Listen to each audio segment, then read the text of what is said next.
నమస్తే, welcome to VS talks. Dear friends, high court సంచలనమైన తీర్పు చెప్పింది.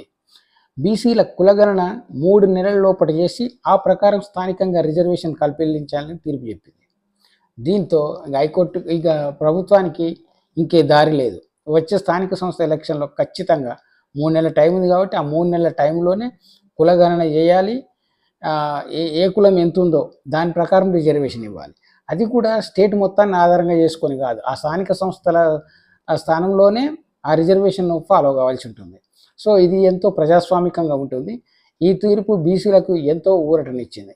దీన్ని ప్రభుత్వం ఖచ్చితంగా ఫాలో కావాల్సిన అవసరం ఉంది. ఎందుకంటే ఆల్రెడీ సుప్రీంకోర్టు తీర్పు Vikas Gauli versus state of Maharashtra దాంట్లో ఇచ్చిన తీర్పునే హైకోర్టు ఇప్పుడు ఉల్లంఘించింది. కాబట్టి ఇది మరింత ప్రజాస్వామికమైనది. దీంతో బీసీల చైతన్యం వస్తుంది, బీసీల నాయకత్వం ఎదుగుతుంది. ఏ కులానికి ఆ కులం ఎంత ఉందో తెలుసుకొని దాని ప్రకారం రిజర్వేషన్ వస్తుంది.